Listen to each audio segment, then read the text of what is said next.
Ma'am क्या एक single tarot card हमारे हिडन फियर्स, इमोशंस, डिजायर्स सब कुछ रिवील कर सकता है?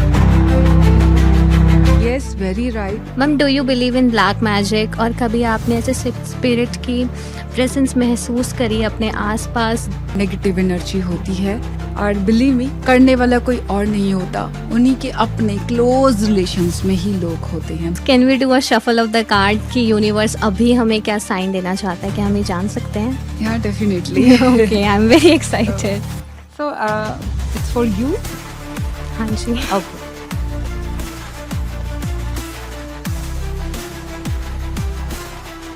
किसी न किसी हो, पहले किसी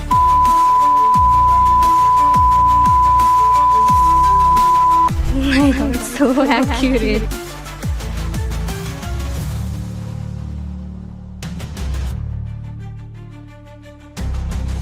Hello everyone and welcome to another episode of Voice of Value. You always know this space as a safe zone to talk about health, healing and wellness. पर आज हम एक स्टेप आगे बढ़ने वाले हैं. We often spoke about physical health, how to stay fit, eat right, manage pain. But what about the energy within us, the emotion, the vibration, the unseen power that silently shape our life? So yes, today episode is going to be very special क्योंकि हम step लेने वाले हैं into the world of spiritual healing.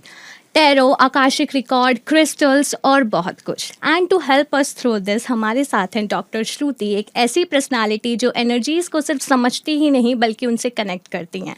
Through her deep work in tarot, Akashic record and energy healing, she has help countless people to find clarity in their life. Ma'am आपका voice of value पे हार्दिक स्वागत है. Thank you so much. Ma'am आज मैं बहुत excited हूँ क्योंकि मैंने जब जब टैरो के बारे में सुना या समझा है, मैंने मोस्टली मूवीज़ में देखा है. उसमें क्या होता है, लोग अपने सामने एक ग्लोब रखते हैं, उसके सामने से बहुत सारी एनर्जीज और वीकेंड से लाइट पास हो रही होती है, उनके हाथों में बहुत सारी अंगूठियाँ होती है, गले में माला होती है और वो कुछ तो बताने की कोशिश कर रहे होते हैं.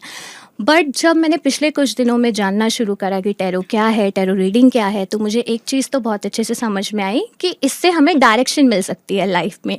हम सही गलत का फैसला कर सकते हैं, हम अपने डाउट्स क्लियर कर सकते हैं. आपकी बहुत अच्छी नॉलेज है इस फील्ड में, तो मैं चाहती हूँ लोगों के लिए ये मास्टर क्लास हो जिसमें लोग जान पाएँ, मान पाएँ और अपना पाएँ कि टैरो रीडिंग क्या है, ये एक्चुअली काम कैसे करती है. Yes, definitely, you are very right. पहले क्या होता था कि जितने भी पिक्चर्स में टैरो रीडिंग दिखाई जाती थी, एक्चुअली ये फॉरेन से आई हुई एक मोडालिटी है. तो जितने भी केसेस में टैरो रीडिंग दिखाई जाती थी तो एक ग्लोब रखा जाता जिसे हम क्रिस्टल बोलते हैं. हाँ जी. तो क्रिस्टल का यूज़ हीलिंग्स में काफ़ी ज़्यादा होता है. तो उसमें उसको रखा जाता था और दिखाया जाता था एक टैरो रीडर है जिसने बहुत सारे क्रिस्टल्स पहने हुए हैं, बड़ा सा आईलाइनर लगाया है Exactly. and बहुत बड़ी बिंदी, खुले बाल. सो अब तक तो यही परसेप्शन थी. बट जब कोरोना का टाइम आया तो उस टाइम पे बहुत सारे लोगों का इंटरेस्ट, बिकॉज लोग बहुत काफ़ी टाइम तक फ्री रहे हैं और उस टाइम ना एनवायरनमेंट भी ऐसा नेगेटिव हो गया था कि हीलिंग्स की तरफ लोगों का रुझान ज़्यादा बढ़ने लग गया. हाँ जी. तो उस समय पे ना लोगों ने टैरो को खुद से लर्न करना शुरू किया, उन्होंने ज़्यादा उस पर ध्यान देना शुरू किया, फोकस बढ़ा उनका. तो जैसे जैसे फोकस बढ़ा तो हर तरह के लोगों ने टैरो को अपनाना शुरू किया. सो आज की डेट में अगर देखें तो I am an Ayurvedic doctor. So you never see कि एक बड़ा सा आईलाइनर या बड़ी सी बिंदी होगी, दो I wear crystals because of protection और many other things. But tarot reading एक बहुत ही अलग मोडालिटी है. हम इसे ना जस्ट फॉर प्रेडिक्शन नहीं बोल सकते, ये हमारे लिए एक गाइडेंस का काम करती है. ये जस्ट एक फीलिंग है जो हमारे अंदर से निकली है, हमारे सबकॉन्शियस माइंड का एक रिफ्लेक्शन है जो हमें निकल के आता है, जो हमें दिखाई देता है. It's more about understanding the present. It's not more about understanding the present. Actually, it is about understanding your energies. What is going on in your subconscious mind. Okay. हम जो टैरो रीडिंग करते हैं, ठीक है, prediction होता है, हम बताते हैं कि बहुत ज़्यादा लंबा हम नहीं बता सकते because it works upon energies. But ये मुझे ज़्यादा जो फील होती है ना, ये एक हीलिंग मोडालिटी है, ये एक काउंसलिंग मोडालिटी है. टैरो में जो भी लोग आपके पास देखे, एस्ट्रोलॉजी में बहुत सारे लोग देखते हैं कि मेरी शादी कब होगी, बच्चे कब होंगे, मेरी जॉब कब लग जाएगी. बट शादी किससे होगी, पार्टनर कैसा होने वाला है, जॉब कैसी लगेगी, किस मोडालिटी में, किस फील्ड में मैं वो जॉब कर सकता हूँ, और वो जो जॉब लगेगी वो एनवायरनमेंट मेरे लिए कैसा रहने वाला है, मेरे बॉस कैसे होने वाले हैं, मैं उस जॉब में कैसा ढल जाऊंगा, एडजस्ट हो जाऊंगा। इस तरह की जो चीज़ें हैं ना, ये हमें टैरो बताता है। बट इसमें क्या होता है कि बहुत सारी चीज़ें होती हैं जिसमें हम जानना चाह रहे हैं, जिसमें हम स्टक हो रहे हैं, कंफ्यूज्ड हो रहे हैं between two choices. Between two choices. तो tarot is about reflection of your subconscious mind. Okay. Tarot is about your choices, and tarot is about the outcome actually. Yeah. हाँ जी मैम, क्या एक सिंगल टैरो कार्ड हमारे hidden fears, emotions, Dzire सब कुछ reveal कर सकता है? सी, टैरो कार्ड में ना बहुत सारे स्प्रेड्स होते हैं जो हमारी लाइफ के अकॉर्डिंगली, हमारी एनर्जीज के अकॉर्डिंगली, जो क्वेश्चन पूछता है इंसान उसके अकॉर्डिंग हम स्प्रेड करते हैं। बट येस, वेरी राइट कि अगर हम एक सिंगल कार्ड भी निकालते हैं तो उस एक कार्ड के ना 100 से भी ज़्यादा मीनिंग्स होते हैं। तो वो बहुत कुछ आपकी लाइफ में रिवील कर सकता है।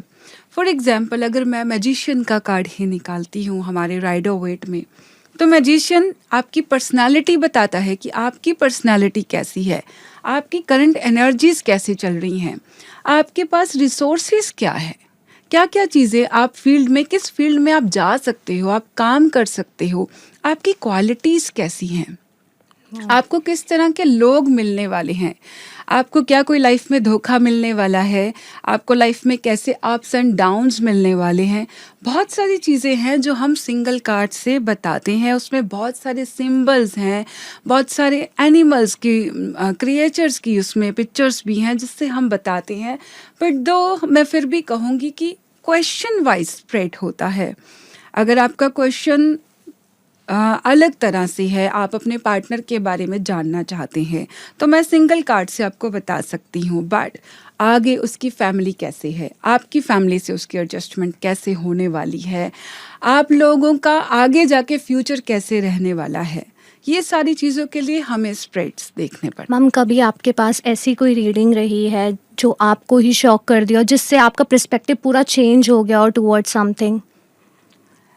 यस, एक बार मेरे पास एक क्लाइंट आई थी, उसकी मदर के लिए उसने मुझसे रीडिंग ली थी। उनके मदर विडो थी, काफ़ी ज़्यादा इश्यूज उनकी लाइफ में चल रहे थे, फाइनेंशियल्स एंड ऑल। और वो अपनी मदर को अपने साथ ही, शी वॉज मैरिड, तो वो अपने मदर को अपने साथ रखना चाहती थी।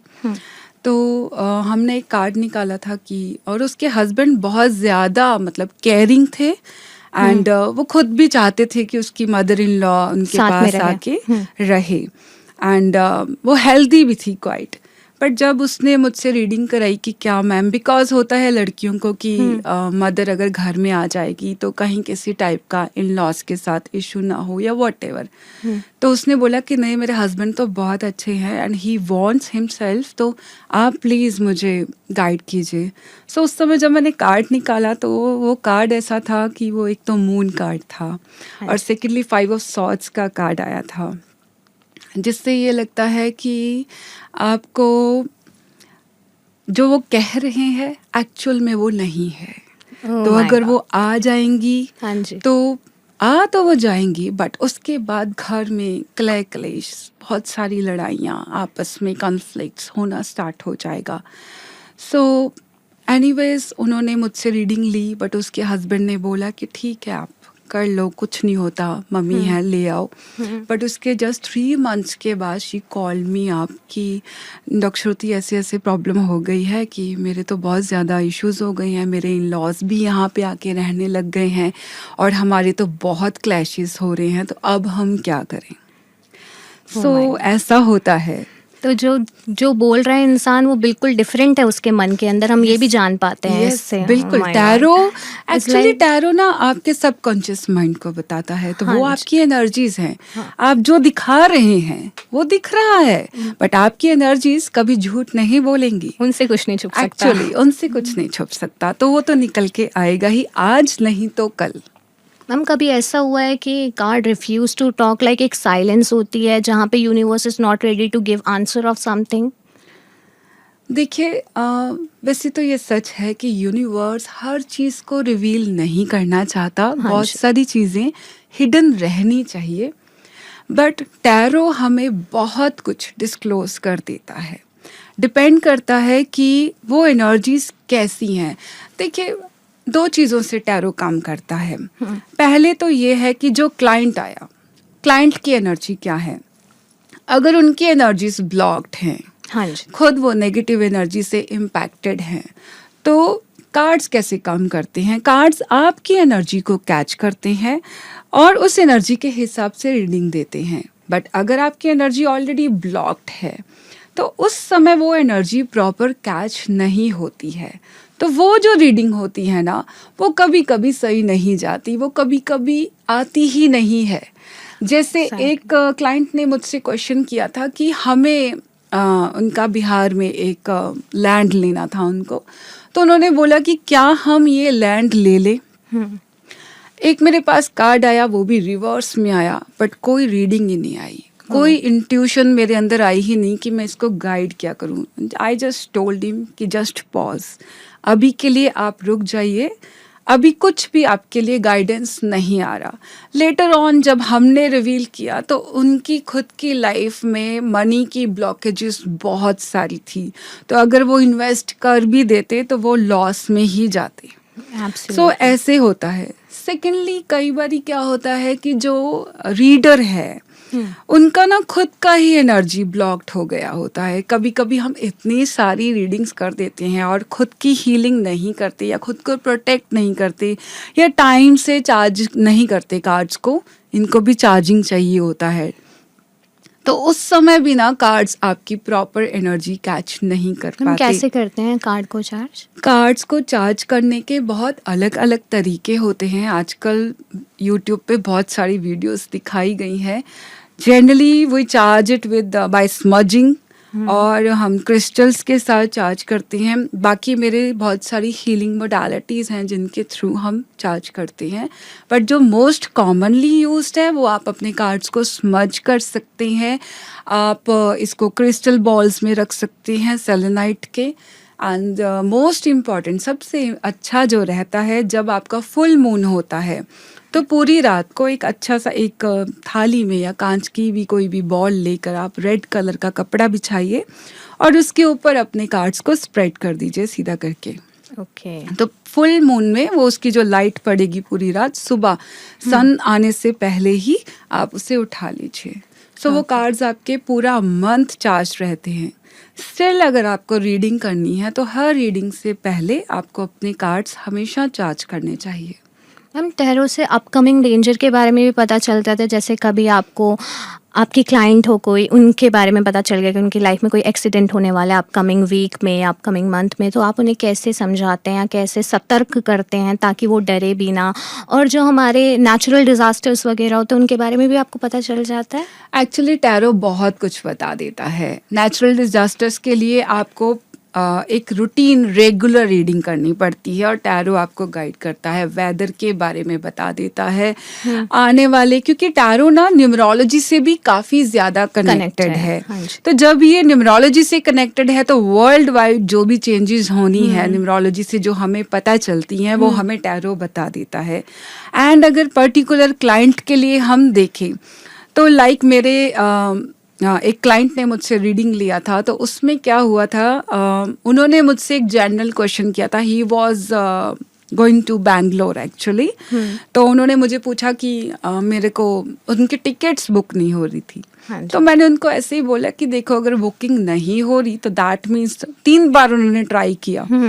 तो मैंने उनको बोला कि तुम्हें इसका मतलब पॉज लेने की ज़रूरत है, कहीं ना कहीं कोई ब्लॉकेज आ रही है या इंडिकेशन आ रही है।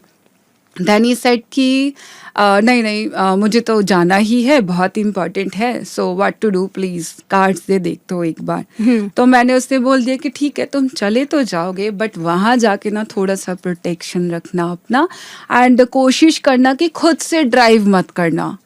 सो वो बैंगलोर चला गया और बैड लक कि वहाँ जाके ना उसको कुछ कन्वेंस ही नहीं मिला वहाँ पे कम्यूट करने के लिए लोकल।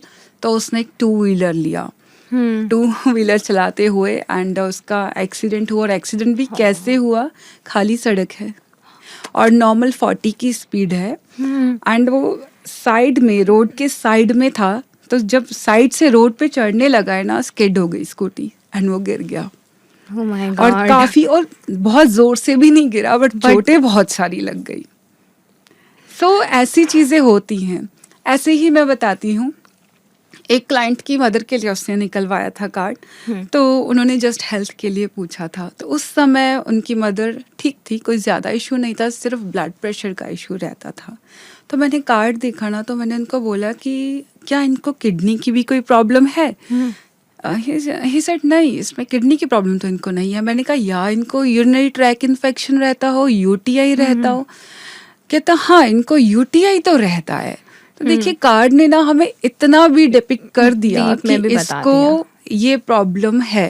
एंड फ्यूचर में 2 मंथ्स के बाद अराउंड उनको किडनी में स्टोन आ गया था और उसको ऑपरेट करवाना पड़ा था।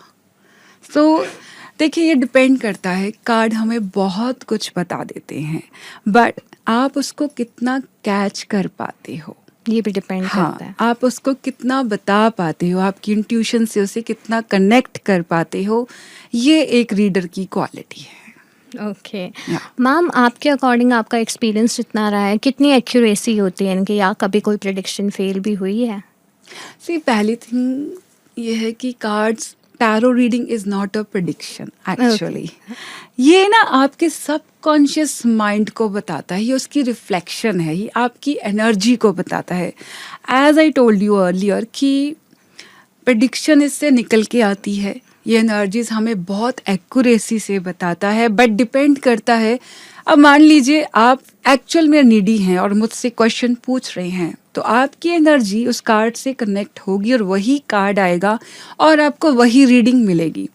पर अगर आप मुझे जज करने के लिए आए हैं कि भाई इनकी रीडिंग कैसी है, क्या बताते हैं, टैरो होता क्या है, तो देखो, आपके सबकॉन्शियस ने ना अभी उसे एक्सेप्टेंस नहीं दी, तो वो एनर्जी कार्ड से कनेक्ट भी नहीं होगी।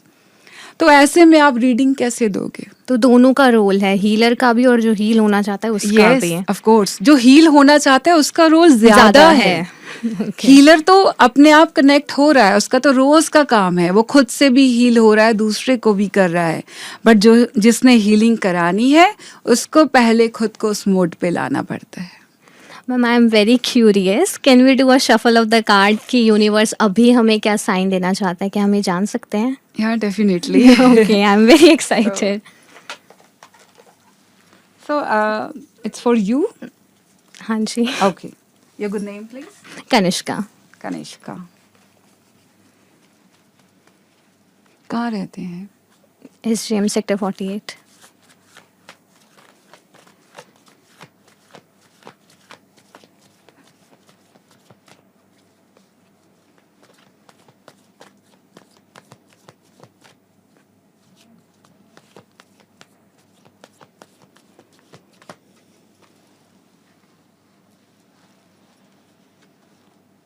किसी ना किसी मेंटल स्ट्रेस से अभी अभी निकल के आई हो, किसी न किसी कॉन्फ्लिक्ट से अभी अभी बाहर आई हो।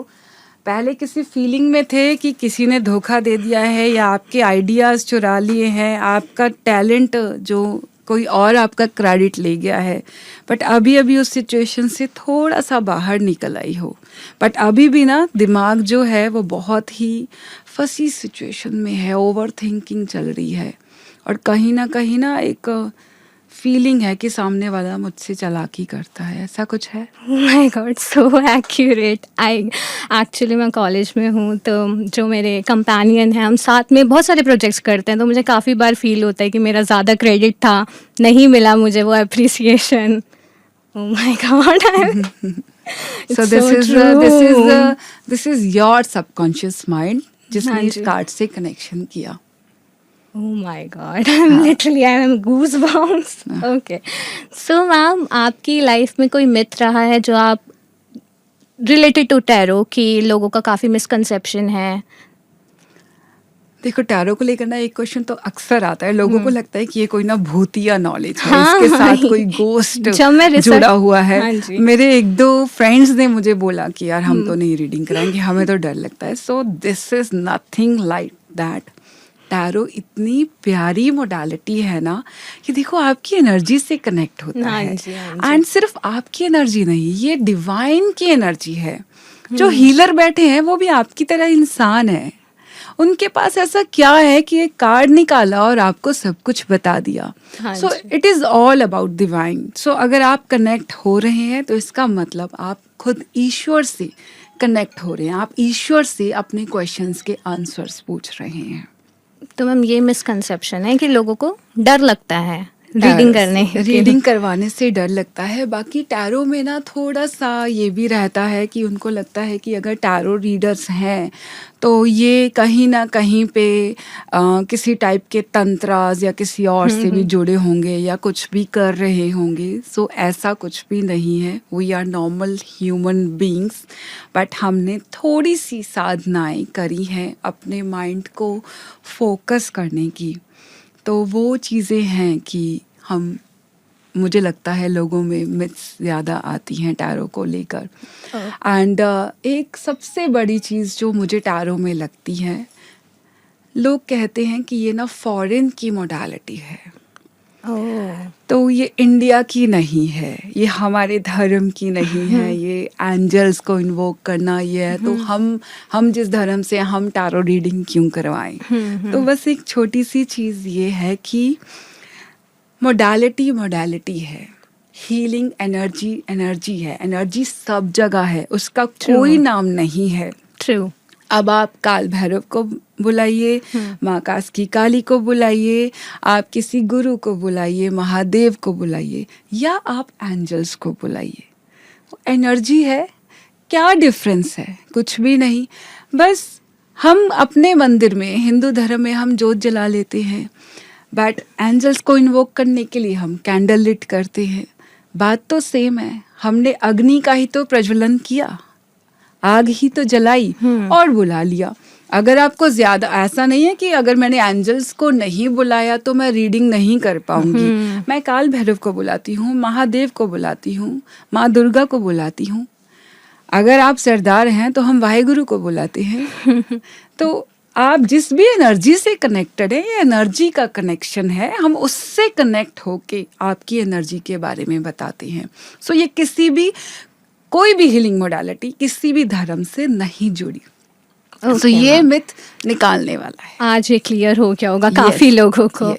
मैम, एनर्जी हीलिंग में क्या स्ट्रेस एंजाइटी भी रिड्यूस होती है? और ये सुनने में काफ़ी मैजिकल लगता है कि ये कैसे की जाती है energy healing? Very beautiful question. Actually ना जो हीलिंग मोडालिटीज जितनी भी आई हैं ना अब तक, ये आई ही स्ट्रेस और एंजाइटी के लिए हैं। एक्चुअल में देखिए, आप हर चीज़ की दवाई खा सकते हैं, है ना।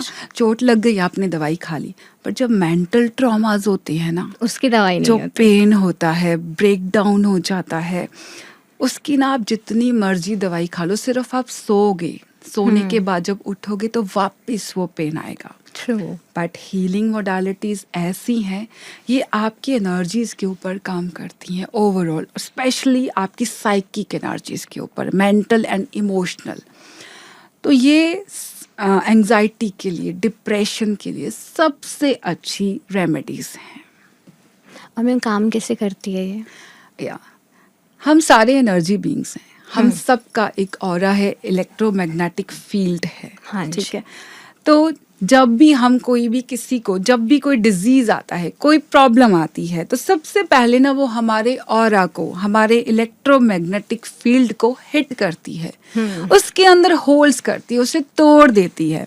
देन वो धीरे धीरे हमारी फिजिकल बॉडी में जाके मैनिफेस्ट होती है। सो जब हम कोई भी हीलिंग करते हैं तो हमारी बॉडी में सबसे पहले हम अपने ऑरा को क्लीन करते हैं एनर्जीज के थ्रू। हम उन एनर्जीज का बैलेंस करते हैं जो उस बॉडी में से निकल गई हैं, जो उस ऑरा में कम हो गई हैं। तो आपने सुना होगा हमारी बॉडी में चक्रास होते हैं, 7 चक्रास होते हैं। These are our main centres of prana, energy centres हैं ये हमारे। तो जब भी हमारे एनर्जी सेंटर्स में किसी भी टाइप का कुछ इश्यू होता है, ब्लॉकेज आ गई, कम काम करने लग गए या ओवर एक्टिव हो गए, तो उस समय हमारी बॉडी में एनर्जीज का इम्बैलेंस हो जाता है। वो हमारी फिजिकल बॉडी को, हमारी एस्ट्रल बॉडीज को, हमारे ऑरा को, सबको डिस्टर्ब कर देती हैं। तो जब हम हीलिंग करते हैं तो हम जो भी सामने वाला क्लाइंट है या जिसकी भी हीलिंग करनी है, उनके ऑरा के ऊपर, सबसे पहले उनके ऑरा के ऊपर काम करते हैं, उनका ऑरा क्लीन करते हैं ताकि जो भी एनर्जी से वो इफ़ेक्टेड हैं वो हट जाएं। देन हम उनके चक्रास के ऊपर काम करते हैं, उनके चक्रास को बैलेंस करते हैं ताकि उनकी लाइफ में जो भी अप्स एंड डाउन्स आ रहे हैं, इधर मेंटल, इमोशनल, फिजिकल, स्पिरिचुअल, किसी भी तरह का, वो बैलेंस्ड हो जाए। उसके बाद अकॉर्डिंग टू द इशू अलग अलग तरीके की हीलिंग्स होती हैं। रेकी हीलिंग्स हैं, लामा फेरा है, प्राणिक हीलिंग्स हैं, एंजेलिक हीलिंग्स हैं, क्रिस्टल हीलिंग्स हैं। तो बहुत सारी हीलिंग्स हैं जो प्रॉब्लम के अकॉर्डिंग फर्दर हम आगे सजेस्ट करते हैं। ओके मैम, हम सब अपनी लाइफ में एक फेज़ आता है जब हम खुद डाउन फील कर रहे होते हैं, तो Yes. आपकी लाइफ में जब ये फेज़ आता है कि आप एज अ हीलर ही खुद हील होना चाहते हो, तो आप क्या करते हो, कैसे बैलेंस करते हो? सी हीलर्स को पहले खुद को हील करना होता है, तभी आप किसी और को हील कर सकते हो। अगर आप हील्ड हो तभी आप किसी को, आपका बॉल फुल है तभी आप किसी और को कुछ दे सकोगे। True. तो हीलर्स को सबसे पहले खुद को हील करना है। उसके लिए रेगुलर मेडिटेशंस होती हैं, रेगुलर साधनाएं होती हैं, आपके रूटीन नियम बनने चाहिए। तो उसके अकॉर्डिंगली आप एक अच्छे हीलर बन सकते हो। और ये नहीं है कि आपने 40 डेज के लिए साधना कर ली, अब आप हीलर बन गए हो, आप सबकी हीलिंग करते रहें। नहीं, उसके बाद भी आपको रेगुलर हीलिंग्स करनी है। देखिए, आपके घर में जो भी लाइट आ रही है, इन्वर्टर है, बैटरी है, उससे आप पूरे घर में एनर्जी दे रहे हैं। अगर जिस दिन लाइट चली गई और इन्वर्टर आपने चार्ज नहीं किया तो बची हुई लाइट भी नहीं आएगी, इन्वर्टर से लाइट नहीं पहुंचेगी। हाँ जी। तो हम वो इन्वर्टर हैं जिनको खुद चार्ज रहना पड़ता है। जब भी लाइट जाएगी तो हमने लाइट पहुंचानी है। तो अगर आपने साधना कर ली, ठीक है, आप अपने आप को चार्ज करके तो बैठ गए हो। अब बंद घर है, लाइट चली गई है, अब आपने लाइट देनी है, इन्वर्टर से आपने लाइट भेज दी, पर अब इन्वर्टर चार्ज नहीं हुआ, उसकी बैटरी खत्म है, तो नेक्स्ट टाइम वो लाइट नहीं देगा।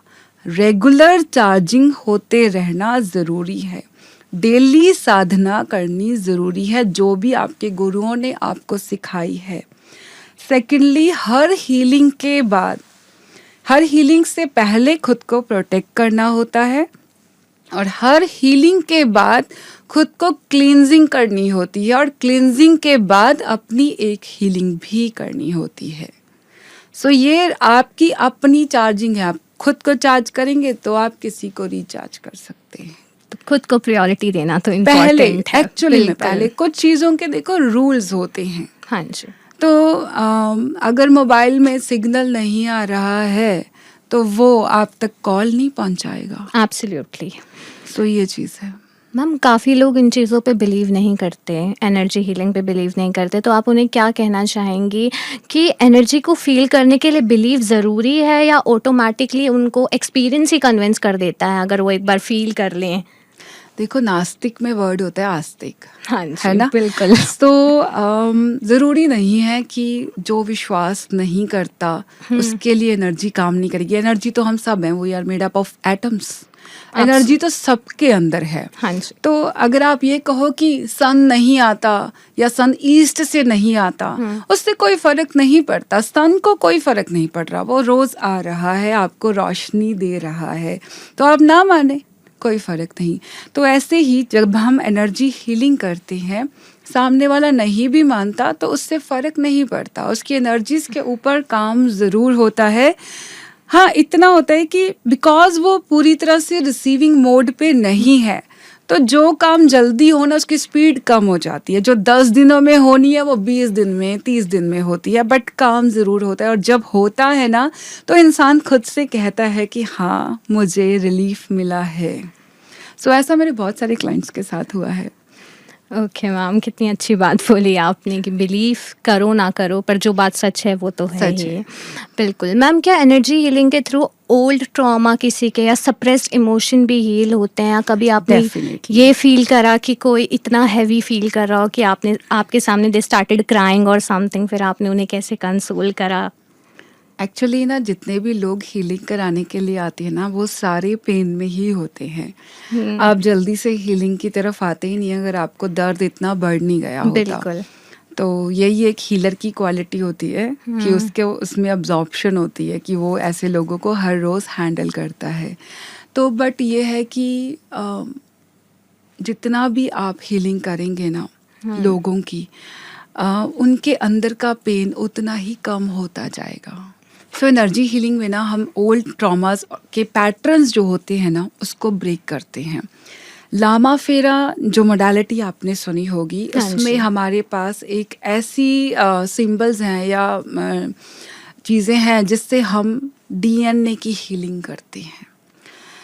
वैसे भी जितनी भी मोडालिटीज़ है ना ये आपके रूट कॉज पे काम करती है। डिप्रेशन ऐसे नहीं जाता किसी का, बिल्कुल मैम। उसके ना रूट कॉज होता है कुछ ना कुछ किसी की पेन का।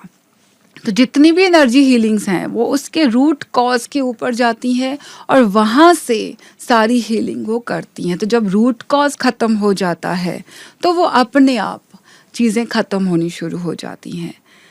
हमारे अंदर देखिए डीएनए हाँ जी। है ना? हाँ तो जी। डीएनए क्या है? हमारा खुद का कुछ भी नहीं है, हमने सब कुछ अपने एंसेस्टर से लिया हुआ है। बिल्कुल। तो ये सिर्फ हमारे पैटर्न्स ही नहीं होते पेन के, ये उनके भी पैटर्न्स होते हैं। बहुत बार जो पेन्स हमारे पास आ रही होती हैं वो हमारे कर्मास नहीं होते, कई बारी वो हमारे एंसेस्टर्स के कैरी फॉरवर्ड कर्मास हमारे अंदर होते हैं। सो वो भी एक पैटर्न बन जाता है हमारी लाइफ में। तो जब हम हीलिंग मोडालिटीज़ में आते हैं तो डेफिनेटली आपके ओल्ड पैटर्न्स ब्रेक होते हैं, आपकी एंसेस्ट्रल हीलिंग्स भी होती हैं और जो रूट कॉज ऑफ पेन है ना वो तो डेफिनेटली हील होता है। इसीलिए हीलिंग मोडालिटीज़ में आप एक बार गए और आप हील हो गए ना तो काफ़ी साल तक आप उसी स्टेट को मेंटेन करके रख सकते हैं। It is such a magical thing in fact. Ma'am, कभी आपकी हीलिंग के बाद किसी क्लाइंट ने अनयूजुअल एक्सपीरियंस करा हो, जैसे उनको सपने में कोई डिवाइन सिंबल दिखे हों या किसी डिपार्टेड सोल का मैसेज या समथिंग लाइक दैट? ये तो अक्सर होता है whenever we do healings ना, स्पेशली लामा फेरा की हीलिंग्स में। जब भी मैंने किसी क्लाइंट की हीलिंग करी है, बहुत सारे जिनकी नेगेटिव एनर्जीज से वो अफेक्टेड थे, अगर वो रिलीज़ होती है तो वो अगले दिन हमें बताते हैं कि हमें सपने में हमारे कुल गुरु दिखाई दिए या सपने में मेरे पुराने कोई जो मर चुके हैं जो लोग, वो लोग दिखाई दिए हैं, या ऐसे कोई चीज़ें उनको बहुत सारी दिखाई देती हैं। उनको अपने घर से अलग अलग तरह की स्मेल्स आनी स्टार्ट होती हैं, कुछ ना कुछ चीज़ें उनकी लाइफ में होने लग जाती हैं। ये तो अक्सर होता है हमारे साथ, लोग आके बताते हैं अपने एक्सपीरियंस। मैम, अब मैं एक बहुत इंटरेस्टिंग टॉपिक पे बात करना चाहती हूँ। पर्सनली मुझे बहुत क्यूरियोसिटी थी, आकाशिक रिकॉर्ड क्या होता है? इससे रिलेटेड काफ़ी सारी रील्स आई और कुछ ने तो मुझे सच में डरा भी दिया कि हैं ऐसा कैसे हो सकता है। तो आप बताइए ये क्या होता है और ये कैसे काम करता है? आकाशिक रिकॉर्ड्स एक्चुअली अभी काफ़ी ज़्यादा प्रचलित हो गया है, ट्रेंड इस में है समय मैम। तो बहुत ज़्यादा है। एंड आकाशिक को लेकर ना लोगों के अंदर मिथ्स भी बहुत सारी हैं। सो थोड़ा सा मैं आकाशिक के बारे में बताना चाहूँगी। हमने शुरू से सुना है कि चित्रगुप्त है जो हमारे कर्मों का हिसाब किताब रखते हैं, हाँ जी, हाँ है ना? जी। कहाँ रखते हैं? आकाश में रखते हैं। आकाशिक मतलब आकाश, स्पेस, ईथर, सूक्ष्म तत्व। और रिकॉर्ड्स मतलब हमारे ग्रंथ जहाँ पे हम कुछ लिख के रखते हैं, हमारा हिसाब किताब। बिल्कुल। सो आकाश में, सूक्ष्म में हम सोल हैं, हम सब सोल्स हैं और हम सिर्फ इसी जन्म में इस बॉडी में नहीं आए हैं, हमारे कई जन्मों की जो है लाइफ रही है। हमने ये गीता में भी आपने पढ़ा होगा हाँ कि जी। आत्मा कभी मरती नहीं है, वो अजर सिर्फ अमर देह है। बदलती है। तो हमने ऐसे ही ना कितने ही जन्म लिए हैं, कितने देह धारण किए हैं। तो हर जन्म में ना हमने कोई ना कोई कर्मा किया है, वो हमारे छोटे-छोटे रिकॉर्ड्स में, वो छोटे-छोटे जो थॉट्स हैं, जो छोटे-छोटे से कर्मास हैं हमारे, जितने भी एक्शंस हैं ना, वो एक जगह पे सोल की एक बुक है। आप एक बुक बोल सकते हैं, कुछ लोगों को वो दिखती है, कुछ को नहीं भी दिखती। तो एक तरह से वो एक बुक है जिसमें वो सारे हमारे कर्मास, हमारे सारे थॉट प्रोसेसेस उसमें रिकॉर्डेड हैं। उसी के ऊपर जब हम आकाशिक करते हैं तो हम जाकर उन रिकॉर्ड्स को देखते हैं। We can sense, we can feel, we can see, we can smell and we can hear. हमारी पांचों इंद्रियां उस समय उन रिकॉर्ड्स को देख सकती हैं। एक पर्टिकुलर प्रैक्टिस है जिसके थ्रू हम आकाशिक तत्व में जाते हैं, आकाश में जाते हैं, और वो सोल लाइब्रेरी हम सब की बनी हुई है, जब जहाँ पे हम सब के रिकॉर्ड्स हैं। तो वो जाके हम उन रिकॉर्ड्स को देख सकते हैं। क्या हर कोई एक्सेस कर सकता है इसे या सिर्फ ट्रेन्ड हीलर्स? देखिए, हर मोडालिटी के लिए ना एक प्रॉपर ट्रेनिंग की ज़रूरत होती है। हर कोई डॉक्टर नहीं बन सकता, बिल्कुल हर कोई इंजीनियर नहीं बन सकता। आप साधना कर सकते हैं, ठीक है, बट एक पर्टिकुलर मोडालिटी के लिए आपको पर्टिकुलर ट्रेनिंग लेनी पड़ेगी, उसके रूल्स एंड रेगुलेशंस को फॉलो करना पड़ेगा, तब जाके आप उस चीज़ में परफेक्ट हो सकते हैं। स्टिल आई वुड से कि हमेशा आप ना परफेक्शन में नहीं जा सकते। बहुत सारे लोग हैं जो आकाशिक की प्रैक्टिस बहुत सालों तक कर रहे हैं, तब भी उनको कुछ भी नहीं दिखता।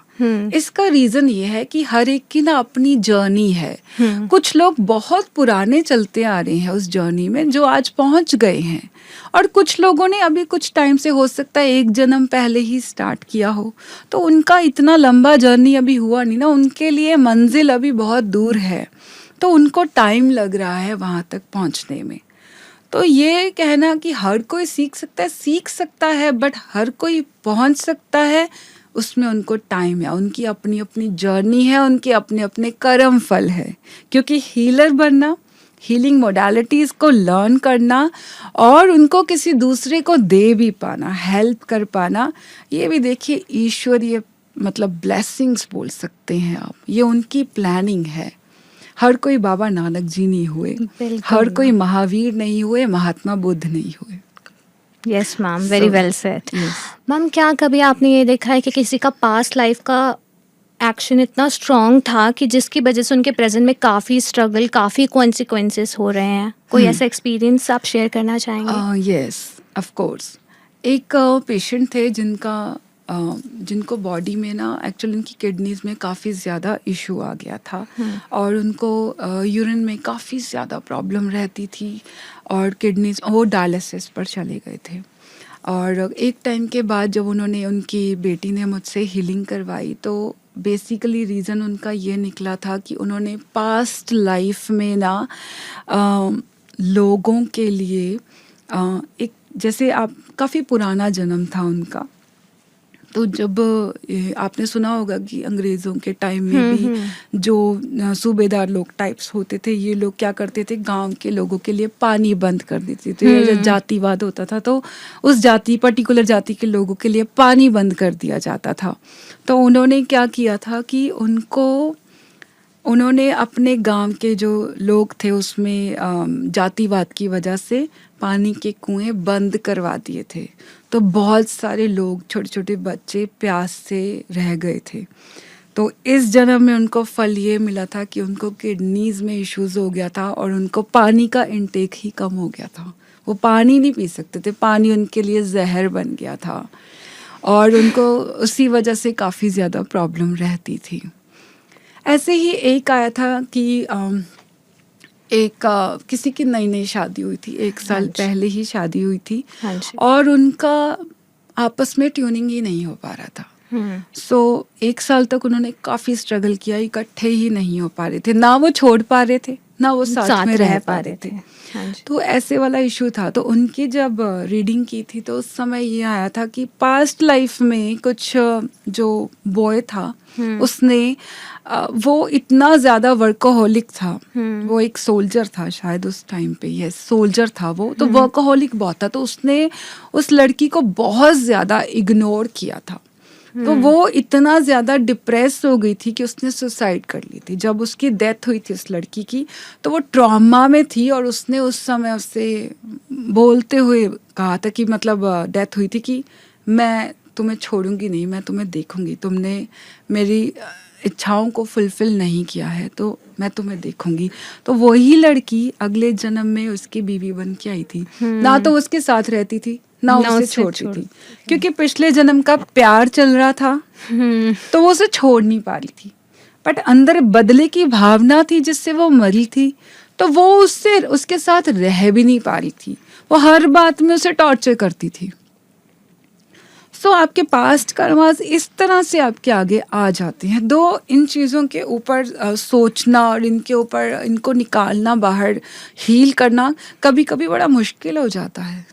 मैम ये सिचुएशन फिर डिसॉल्व हुई आपने बताया? सिचुएशन डिसॉल्व अभी तक तो देखो अंडर प्रोसेस है। अभी उनकी हीलिंग्स चल रही हैं, क्योंकि वो इतना अराउंड 9 लाइफ्स बैक था, 9 जन्म पहले का था। Oh my God. तो देखो हर जन्म में कुछ ना कुछ तो उनकी लाइफ में इशू हुआ है, तो इतना गहरा हो गया है कि अभी तो उनकी खैर रिलेशनशिप हीलिंग्स चल रही है। होपफुली अभी ठीक हो जानी चाहिए नेक्स्ट मंथ तक। मैम आपको कभी ऐसा पर्सनली फील हुआ ये रीडिंग करते टाइम कि टाइम डिसॉल्व हो रहा है, आप पास्ट और प्रेजेंट के बीच में हो या आप फंस चुके हो एक सिचुएशन में जहाँ से आप निकलना चाह रहे हो पर निकल नहीं पा रहे? ऐसा नहीं होता कि पास्ट और प्रेजेंट में हम कहीं फंस जाएं। पास्ट पास्ट है, हाँ जी। प्रेजेंट प्रेजेंट है। और एक हीलर की ये सबसे बड़ी क्वालिटी है कि उसको बैलेंस करना आना चाहिए, उसे सिचुएशन देखनी चाहिए। अगर आप फंस जाते हैं दैट मीन्स आपकी साधना में कहीं ना कहीं कोई ना कोई कमी गड़बड़ रह है। गई है। तो Okay. आपको सबसे पहले फिर अपने ऊपर काम करना है। हर हीलर को, जैसे मैंने पहले बताया, खुद को पहले प्रोटेक्ट करना है। सबसे पहले अपनी प्रोटेक्शन सीखिए। अगर आप प्रोटेक्ट होकर कोई भी काम कर रहे हैं, आप खुद की साधना भी कर रहे हैं ना, उससे पहले खुद को प्रोटेक्ट करना सीखिए। क्योंकि साधना में भी ना आपको इतनी एनर्जी एकदम से आ जाती है कि कई बारी आपकी बॉडी, आपका माइंड उसे सहन नहीं कर पाता। तो उस अगर आप प्रोटेक्टेड हो तो वो एनर्जी तो आएगी बट स्टेबलाइजर की तरह कंट्रोल हो जाएगी, आप उसे सहन कर पाएंगे। तो आप स्टक तब होते हो या तो आपने अपनी साधना प्रॉपर नहीं करी, या आपने प्रोटेक्शन प्रॉपर नहीं लिया, या फिर जिस मोडालिटी में आप आ गए हो, जिस मोडालिटी को आप यूज कर रहे हो, आपने उसका ज्ञान अच्छे से नहीं लिया। That can happen. क्योंकि आजकल लोग बहुत नए नए हीलर्स बनते जा रहे हैं, तो अच्छी बात है, बट प्रॉपर नॉलेज लेकर ही मैं कहना चाहूँगी कि उस चीज़ में फील्ड में आए। एंड मोर ओवर सबसे इम्पॉर्टेंट, कॉर्ड कट करना सीखें। जब तक आप अपने क्लाइंट से कॉर्ड कट नहीं करते हैं, आप उनकी एनर्जीज को खींचते रहते हैं, तो जिस एनर्जी में आपका क्लाइंट है आप उस एनर्जी में चले जाएंगे। ओके। क्योंकि वो आपकी सारी एनर्जी पी जाएगा, आपकी सारी एनर्जी ड्रेन हो जाएगी। सो कॉर्ड कट करना बहुत ज़रूरी है हर हीलिंग में। मैम पास्ट कर्मा इसका मतलब हमारा प्रेजेंट स्ट्रगल में इम्पैक्ट डालते ही डालते हैं। डेफिनेटली। मैम कोई लोग कहते हैं कि जो कर रहे हो इसी जन्म में भोग के जाओगे, फिर ये पास्ट कर्मास हमारे साथ अभी तक हैं, कुछ कहते हैं यहीं पे मिल जाएगा कर्मों का फल इसी जन्म में, तो इसमें मैं थोड़ा सा कंफ्यूज हूँ। हाँ, ये सच है कि जो हम करते हैं हम इस जन्म में भोगते हैं, इट इज़ ट्रू। बट आप ये देखो ना, आप कितना भोगते हो। आज आपको कोई एक बात बोल दे, आप उसको 4 बातें और सुनाएंगे, है ना। तो आपने कर्मा का साइकिल तो ब्रेक ही नहीं किया, आप तो उसको कैरी फॉरवर्ड करते गए। और जब आपको एहसास होता है कि अब मुझे अपने कर्मास पे ब्रेक लगानी है, अब मुझे सेटल होना है, अब मुझे ध्यान में चले जाना है, ईश्वर की प्राप्ति करनी है, तब आपका समय आ जाता है जाने का। ओके। और आपके वो कर्मा तो फिर से वैसे ही उसी साइकिल में चलते रह गए। तो पास्ट कर्मास तो आपको इम्पैक्ट इसी तरह देंगे। वी आर ह्यूमन बीइंग्स, ये चलता ही रहेगा, आप इससे कभी छूट नहीं सकते। जितना 100% तो मुझे नहीं लगता कि हम कभी छूट पाएंगे, क्योंकि पास्ट के कर्मास भी हैं और प्रेजेंट के कर्मास भी हैं। और हम साइकिल ब्रेक करने वाले हैं नहीं, हमारी खुद की ईगो बहुत है। या तो हम, एक ही तरीका है, ब्रेक द चेन। How आपका can अगर we किसी break के the साथ chain? रिएक्शन देना बंद कर दीजिए, ओके। रिस्पॉन्ड करना बंद कर दीजिए, बिल्कुल साइलेंट मोड पे आ जाइए। अगर आपको समझ में आ गया ना एक बार कि ये मेरे पास्ट कर्मा का फल है, मैम पर मान ये लो कैसे ही किसी- समझ में आएगा हमें कि ये पास्ट कर्मा का यही फल तो है? अंडरस्टैंडिंग की बात है। तभी तो कहते हैं स्पिरिचुअलिटी में आना चाहिए, समझना चाहिए। देखिए सिंपल सी एक चीज है पास्ट कर्मास को समझने का, हाँ जी। पैटर्न। हम्म। अगर आप कॉन्टिन्यूअसली एक ही पैटर्न में चलते जा रहे हो, मान लीजिए आपका आपके कलीग्स के साथ ही आपकी नहीं बनती, आपने जॉब चेंज कर ली, अब नेक्स्ट जॉब में भी आपको सेम प्रॉब्लम फेस करनी पड़ रही है, उससे नेक्स्ट जॉब में भी यही है, दैट मीन्स कहीं ना कहीं आपके पैटर्न में इशू है ना। अब हमेशा हर बार आपके कलीग्स तो गलत नहीं हो सकते, that means you have some issue.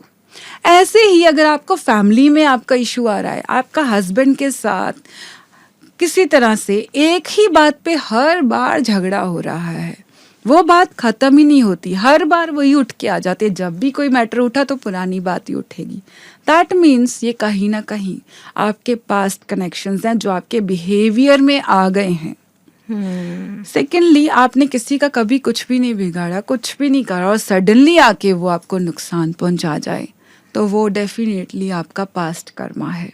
तो break the pattern. Okay ma'am. तो पैटर्न ब्रेक करने का एक ही तरीका होता है। देखो अगर आप गलत नहीं हो और आपको लगता है आपके चुप हो जाने से ये चीज सॉल्व हो जानी है तो चुप हो जाओ, बट वहां भी आपको थोड़ा सा कॉन्शियसली चलना पड़ेगा सिचुएशन देख के कि कहीं चुप हो जाने से गलत भी ना साबित हो जाना। थोड़ा सा यहाँ बुद्धि का इस्तेमाल हमें करना पड़ता है, बट सबसे अच्छा तरीका, तभी तो कहते हैं एक चुप 100 सुख, बिल्कुल, क्योंकि आपने पैटर्न ही ब्रेक कर दिया। आपकी एक ही बात पे कॉन्टिन्यूस बहस हो रही है, अपने हस्बैंड से हो रही है, अपने कलीग्स के साथ हो रही है, आपको पता चल रहा है यार हर बार इसी मैटर पे ही इशू होता है, तो कट कर जाओ। एक रिपीटेड साइकिल ब्रेक करनी है। Break मैं कर समझ गई क्या ब्रेक करना है। Ma'am, after walking through so many energies, emotions, what this entire spiritual journey taught you about life? Spiritual journey life में इतना कुछ सिखा देती है मुझे। मैं तो वैसे इसको एक्सप्लेन करना वैसे बड़ा मुश्किल काम है, क्योंकि path chooses you, you don't choose the path. Very तो स्पिरिचुअल जर्नी आपको लाइफ में ना सबसे पहला पेशेंस सिखाती है, जो सबसे मुश्किल भी है। सबसे patience। मुश्किल भी है। बिल्कुल। हम लाइफ में ना हम कह देते हैं कि हम अपनी लाइफ जी रहे हैं, बट हम ना अपनी लाइफ अपने लिए नहीं जीते हैं, हम हमेशा दूसरों के लिए ही लाइफ जी रहे हैं।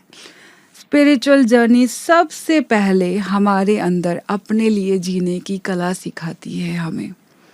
सेकेंडली, जो मुझे सिखाया स्पिरिचुअल जर्नी ने कि कभी भी ना किसी और को फॉलो नहीं करो, अपनी नई थॉट प्रोसेस क्रिएट करो, अपने तरीके से आगे बढ़ो, अपने तरीके से ईश्वर को समझो, अपने तरीके से एनर्जी को समझो। जैसे देखिए हमें ये सिखाया गया, हमने मंगलवार को अंडा नहीं खाना, हाँ जी। थर्सडे को नहीं खाना, अब बाकी दिन सैटरडेज को नहीं खाना, बाकी दिन खा लो। सो अब ये कहाँ लिखा है? एग्जैक्टली। पर हमें सिखा दिया गया है, ये चीजें हमारे अंदर भर दी गई हैं, दिमाग में फीड है। तो आई डोंट से कि आप खाएं मंगलवार को अंडा, I don't promote that, but मैं ये कहना चाह रही हूँ कि बनी बनाई चीजों को फॉलो करना बंद कर दीजिए। एग्जैक्टली। आप अपने तरीके से कारण तो ढूंढिए, क्यों नहीं खाना मंगलवार को, क्यों नहीं खाना? भाई मंगलवार ना हनुमान जी का दिन है, और हनुमान जी से शुद्ध कोई भी नहीं है, बिल्कुल। कोई ऐब नहीं है उनके अंदर, है ना, और एक सच्चे भक्त हैं वो। तो हम एक डिवोशन देते हैं कि हम आपकी तरह ही आज का दिन पूरा शुद्ध निकालेंगे। सो वो चीज़ है।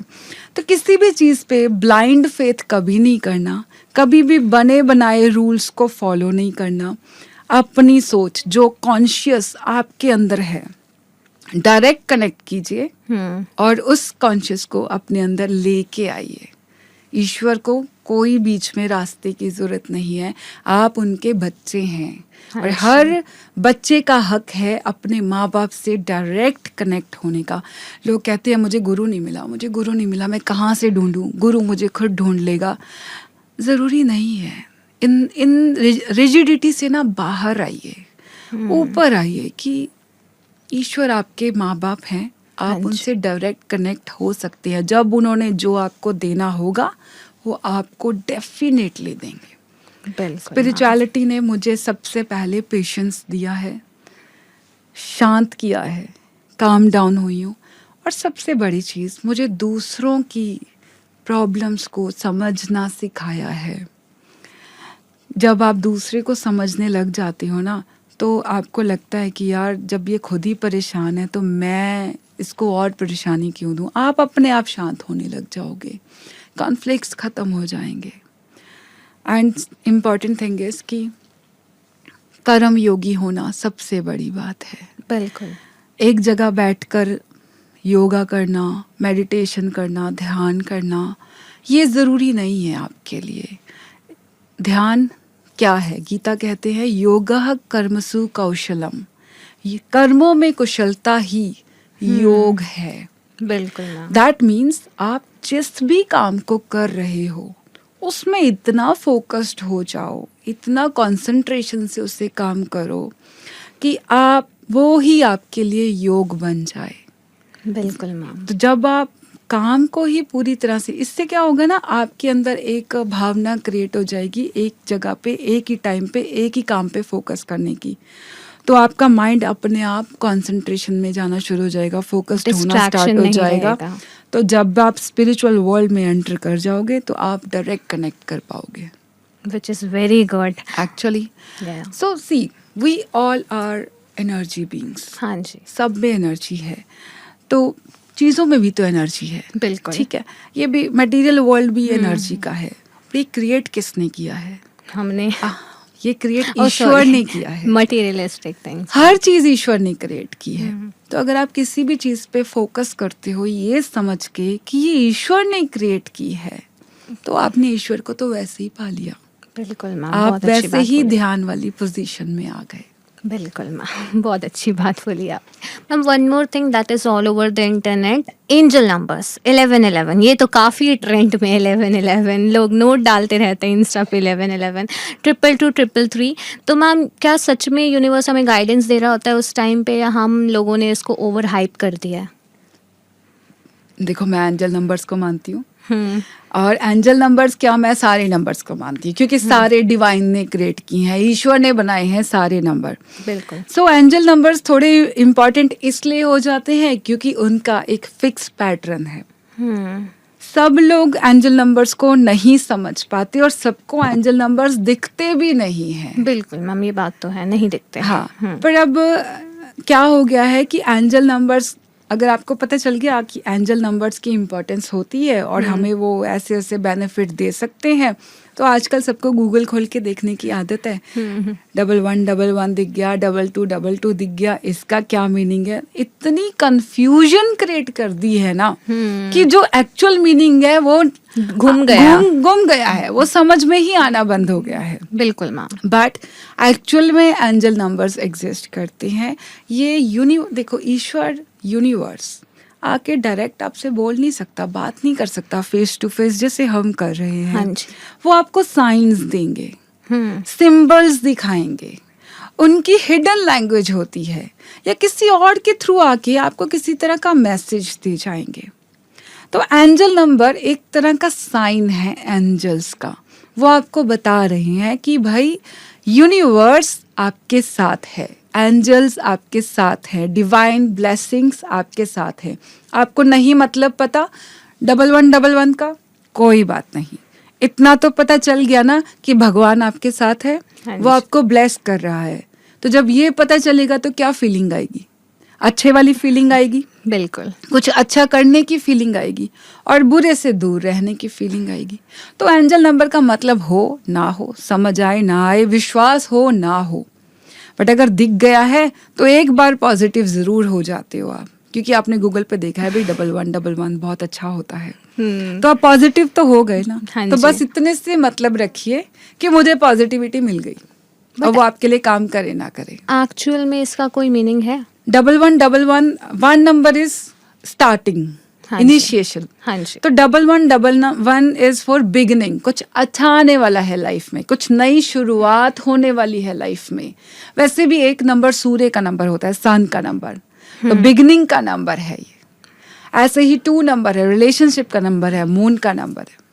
ओके। तो ये हर एंजल नंबर का एक प्रॉपर मीनिंग होता है। ओके मैम, हमने इतनी बातें करी एनर्जीज के बारे में, साइंस के बारे में। एक चीज़ और दिमाग में क्लिक होती है, मैनिफेस्टेशन। लोग बोलते हैं जो बोलो वो अट्रैक्ट होता है, लॉ ऑफ अट्रैक्शन।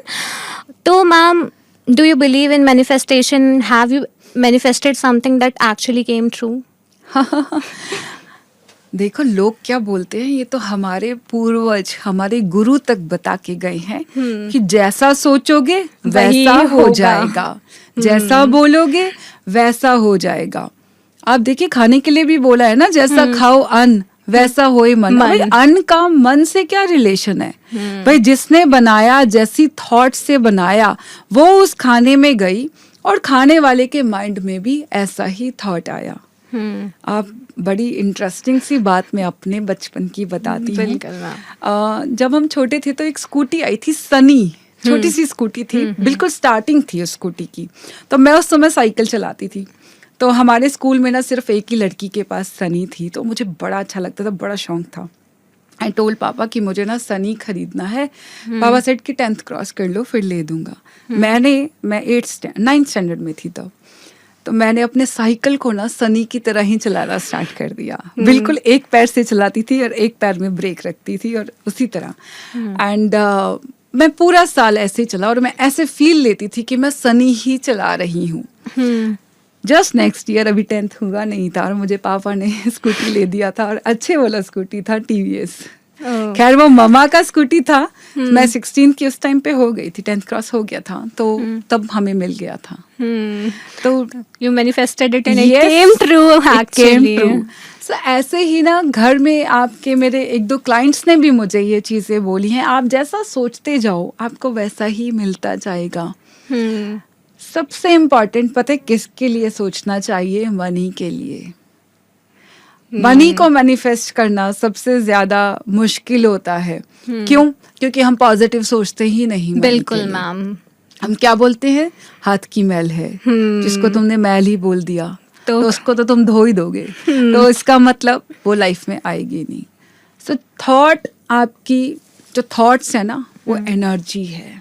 आपके विचार एनर्जी हैं, और यूनिवर्स को कुछ भी सुनता नहीं है। यूनिवर्स सिर्फ एनर्जी से चलता है। यूनिवर्स एनर्जी पे चल रहा है, तो आप जैसी एनर्जी छोड़ेंगे उसकी तरफ, वो वो वही उसे attract- कैच करके उसी को वापस आपको आपके पास। देगा। क्योंकि उसे तो दिख गया कि इससे ये एनर्जी आ रही है, इसको यही एनर्जी पसंद है, अच्छी लगती है, ये इसकी फ्रीक्वेंसी है, ये ऐसे ही वाइब्रेट होना इसको अच्छे लग रहा है, तो वो उसी को बढ़ा के आपकी तरफ देगा। अगर आप रोना स्टार्ट करेंगे तो उससे क्या पता, उसे तो यही लग रहा है कि ये तो रोता ही रहता है इंसान, इसका मतलब इसको रोने में अच्छा लगता है, तो इसको यही दे दिया जाए। This is law of attraction. Attraction, exactly. जो आप ऊपर दोगे वही आपको वही मिलेगा। वापस मिलेगा, बिकॉज जो ऊपर है वही हमारे अंदर है। बिल्कुल मैम, बिल्कुल। जो ब्रह्मांड में है वही हमारी बॉडी के अंदर है। तो जो यहाँ की एनर्जी है, जो यहाँ की वाइब्रेशंस है, वो ही वहाँ की वाइब्रेशंस हैं, वहीं से डबल ट्रिपल होके आपको वापस मिलने वाली हैं। बट स्टिल आई से कि मनी के लिए लोगों को जो है मिथ्स हैं कि उसको निकालना ज़रूरी है, क्योंकि मैनिफेस्टेशन जो मैंने देखा है ना लोगों के अंदर, सबसे पहली मैनिफेस्टेशन का मतलब मनी मैनिफेस्टेशन ही है। सो स्पिरिचुअलिटी की तरफ तो लोग बहुत बाद में जाते हैं। हाँ जी ma'am, do you believe in black magic? और कभी आपने ऐसे स्पिरिट की प्रेजेंस महसूस करी अपने आसपास? सो एनर्जी हीलिंग्स में ना एनर्जी हर तरह की आती है। आप इसे पॉजिटिव या नेगेटिव 2 ही फॉर्म्स में बोल सकते हैं। Exactly. एनर्जी कभी खत्म नहीं की जा सकती, ना ही क्रिएट की जा सकती, इसका जस्ट आप फॉर्म चेंज कर सकते हैं। ये आपने साइंस में भी पढ़ा होगा। हाँ जी। सो ब्लैक मैजिक का मतलब क्या है? एनर्जी की नेगेटिव फॉर्म, उसको नेगेटिविटी की तरह यूज करना, किसी का बुरा करने के लिए। सो डेफिनेटली ऐसे बहुत सारे क्लाइंट्स आते हैं जिनके ऊपर नेगेटिव एनर्जी होती है और उनका रिमूवल करना भी बहुत ज़रूरी होता है, क्योंकि उसने ना उनकी लाइफ को हेल बना दिया होता है। और बिलीव मी, करने वाला कोई और नहीं होता, उन्हीं के अपने क्लोज रिलेशंस में ही लोग होते हैं। बाहर के लोगों को ना आप में कोई इंटरेस्ट नहीं है। बिल्कुल मैम, ये अगर बात कोई करेगा आपके घर का इंसान ही होगा या आपकी फैमिली रिलेशनशिप्स में ही होगा जिनको आपसे जेलस है। So definitely I believe in, because मैंने अपने क्लाइंट्स के लिए जब हीलिंग्स करी हैं तो ऐसे चीज़ें हुई हैं। और बहुत बार ये होता है कि उनकी एनर्जी एकदम से, अगर आप प्रोटेक्टेड नहीं हो तो वो बाउंस बैक करती है, ओह माय गॉड। आप पे बैकफायर होता है। और बहुत सारे हीलर्स आपने सुना होगा कि कहते हैं कि मैंने इसकी हीलिंग करी तो मैं तब से बीमार हूँ, हाँ जी, मैं ठीक ही नहीं हो। ये मैंने तो सुना दिस इज ऑल एनर्जी। उनके ऊपर इतना नेगेटिव एनर्जी था, इतना ब्लॉक्ड एनर्जी था कि वो जब उनको हील किया और हीलर ने उसको पहले चेक नहीं किया तो वो उनके ऊपर उसका इफेक्ट आता है। इसीलिए मैं जब भी किसी की हीलिंग करती हूँ ना, तो पहले मैं कार्ड से उनकी एनर्जी चेक करती हूँ कि इनकी एनर्जी किस तरह की है और मुझे उसके ऊपर किस तरह की हीलिंग देनी भी है या नहीं देनी है। बहुत बार एनर्जी हीलिंग के बाद ना, जैसे किसी के ऊपर ब्लैक मैजिक हो रखा है तो लोग आके आपको फीडबैक देते हैं कि उनके घर से बहुत जैसे हमने हीलिंग करा तो उनके घर से बहुत बुरी स्मेल आती है, ठीक है, और उनके रिलेटिव्स बीमार होने लग गए हैं। एक तो क्लाइंट ने जो फीडबैक दिया था कि उसकी जो जेठानी थी उसने उससे कॉल करके बोला कि उसको सुसाइडल थॉट्स आ रही हैं जस्ट नेक्स्ट डे। क्यों my हो रहा है, God. क्यों नहीं हो रहा? बिकॉज जब आप हीलिंग करते हैं ना, हाँ जी, तो जिस सोर्स ने आपके क्लाइंट के ऊपर कुछ भी नेगेटिव किया होता है वो उस पे उसको बाउंस बैक हो होता है, जाता है। वो उसके पास वापस जाता है। जब वापस जाता है तो सामने वाला रिएक्शन देना स्टार्ट हो जाता है और यहीं से आपको दिख जाता है कि किसने करी कि है। किसने किया था। अदरवाइज हम ये देखना प्रेफर नहीं करते कि किसने किया, वो ज़रूरी नहीं है। आपको जस्ट अपनी हीलिंग के ऊपर फोकस करने की ज़रूरत है। पर डेफिनेटली एनर्जी होती है और मैं इसको मानती हूँ। मैम, क्या कभी पैरानॉर्मल एक्टिविटी देखी है आपने? मैंने पैरानॉर्मल एक्टिविटी डायरेक्ट तो नहीं देखी, बट मेरा एक क्लाइंट था, हाँ जी। एक बच्चा था। तो उस बच्चे को ना सोशल फोबिया था। वो उसकी मदर कम से कम पिछले 4 साल से उसका ट्रीटमेंट करवा रही है। इतना ज़्यादा परेशान है वो, कहीं बच्चा बाहर नहीं निकलता अपने कमरे से। अगर उसको कहीं घूमने ये लोग जाते थे तो ये अपने रूम में, होटल के रूम में बैठा रहता था। पेरेंट्स घूम के आते थे, बच्चा बाहर ही नहीं निकलता था। उन्होंने अपने घर में कान्हा जी रखे तो वो बच्चा कान्हा जी के पास भी नहीं जाता था और इनफैक्ट कई बार उसने पकड़ के उनको फेंकने की भी कोशिश की। Oh my God. एक बार तो, और उसको सडनली जब भी उसके ऊपर एनर्जी का इम्पैक्ट ज़्यादा होता था तो वो इधर उधर भागना स्टार्ट कर देना। एक बार तो लोहे का जो झूला होता है घर के बाहर रखते हैं हम, उसने एक हाथ से उस झूले को उठा लिया था और उसके हाथ में फ्रैक्चर भी आ गया था। Oh my God. And the kid was only 12 years old। दो हमने उसको ऐसी चीज़ों में ना, हम इंसान को बोलते हैं कि पहले आप डॉक्टर को दिखाइए, हाँ। आप अपना ट्रीटमेंट कराइए। तो उसका डायग्नोसिस भी बना, उसका ट्रीटमेंट भी स्टार्ट हुआ, बट इफ़ेक्ट नहीं आ रहा था। नाउ शी कॉन्टेक्टेड मी कि भाई ऐसे ऐसे इशू है। तो मैंने उससे बोला कि तुम्हारा जो ट्रीटमेंट चल रहा है ना, तुम उसको कंटिन्यू करो, हम साथ में हीलिंग स्टार्ट करते हैं ताकि दोनों चीज़ें एक साथ काम करें और बच्चे के ऊपर रिजल्ट आए। जब हमने पहली हीलिंग करी ना, तो मुझे उस समय जो मैं रिचुअल कर रही थी तो बहुत ही नेगेटिव से विजुअलाइजेशंस हो रही थी, नेगेटिव एंटिटीज़।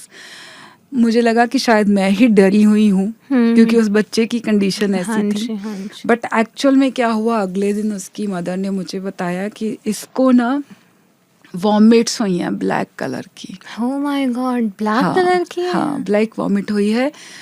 तो पर उसके बाद से 1 हफ्ते तक वो बच्चा बिल्कुल ठीक रहा, उससे कोई दौरा नहीं पड़ा, कोई सीजर नहीं हुआ। 1 हफ्ते बाद हमने उसके फिर 3-4 कॉन्टिन्यूस रिचुअल्स करे और 1 हफ्ते बाद वो फिर से उसको थोड़ी सी प्रॉब्लम हुई, बट ग्रेजुअली वो ठीक होता गया। क्या होता है ना, जब आप किसी की एनर्जी को निकालते हैं उसकी बॉडी से, हाँ जी।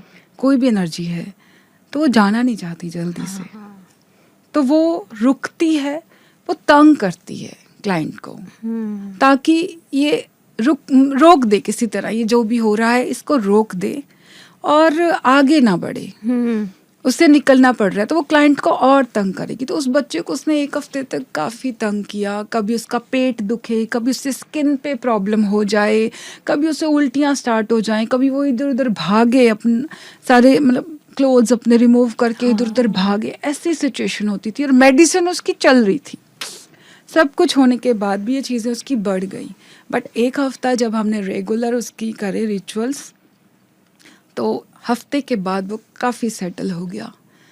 पर देखिए, एक बड़ी अच्छी सी चीज़ और हो जाती है जब आप हीलिंग्स करते हैं। इस तरह की हीलिंग ऐसे काम नहीं करती कि सीधा एनर्जी हटा दी, ये आपके लिए ना एक डिवाइन ब्लेसिंग है, ये आपके रास्ते खोलती है। हो सकता है कई बार सीधा एनर्जी आप पे इम्फेक्ट ना डाले। आज मैंने कुछ हीलिंग आपके लिए रिचुअल किया, आप कहेंगे मैम कोई असर नहीं हुआ, पर हो सकता है कल परसों 1 हफ्ते बाद आपके लिए कोई ऐसा ऑप्शन आ जाए जो आपको हील कर दे।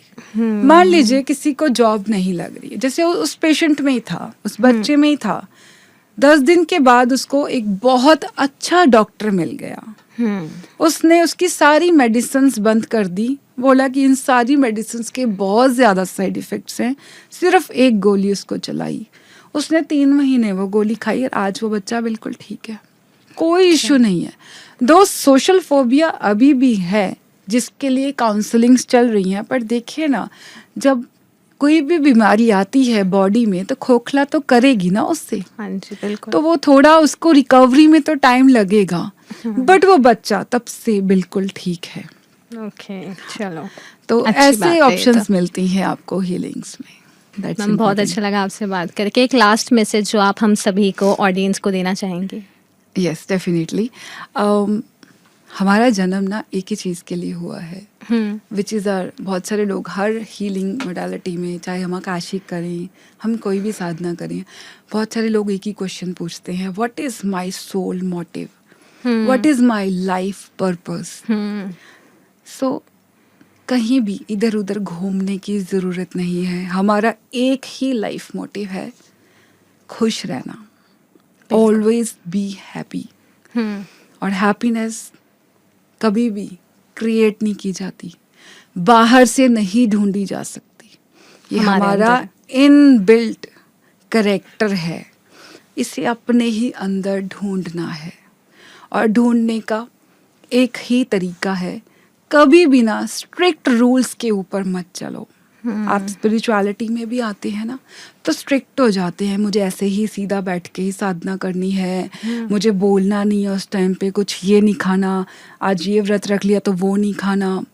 तो ऐसे जब आप ऐसे नियमों में पढ़ते हो ना, तो आप अपनी खुशी खो देते हो, बिल्कुल। और दूसरे लोगों में खुशी ढूंढते हो। अगर मैंने आज आपको अप्रिशिएट किया था, you are looking so beautiful today, तो आप बहुत खुश हो जाते हो। पर कल अगर आपको मैंने नहीं बोला तो डाउट करने लगते तो हो, आप आज मैं अच्छी डाउट नहीं लग करने रही। लगते हो, तो हाँ आपने जी, मैम। अपनी खुशी मेरे ऊपर छोड़ दी। बिल्कुल तो मैम। एक तो खुशी को नियमों में मत बांधिए, और सेकेंडली खुशी को दूसरों के ऊपर मत छोड़िए। आपको हर हाल में, किसी भी हाल में खुश रहना है, बस आपका लाइफ पर्पस यही है, खुश रहें, कैसी भी कंडीशन में खुश रहें। बस वो कंडीशन किसी और के आंसू नहीं होने चाहिए, किसी और का दुख या रोना नहीं होना चाहिए, बस। अदरवाइज लाइफ फ्री है, ईश्वर ने एक ही लाइफ दी है, खूब एंजॉय कीजिए। So thank you so much, ma'am. It was such a wonderful experience today, seeing tarot live, learning about universe guidance. It was truly inspiring. I really appreciate you being here and making this episode so special for all of us. Thank you so much, my pleasure. आपने invite किया, thank you so much. To all our lovely listeners, I hope you take some positivity from this episode into your own life. Remember, even small guidance from universe can lead to big changes. This was Kanishka Khanduri signing off from Voice of Value. Until next time, stay curious, stay informed, stay healthy. Thank you.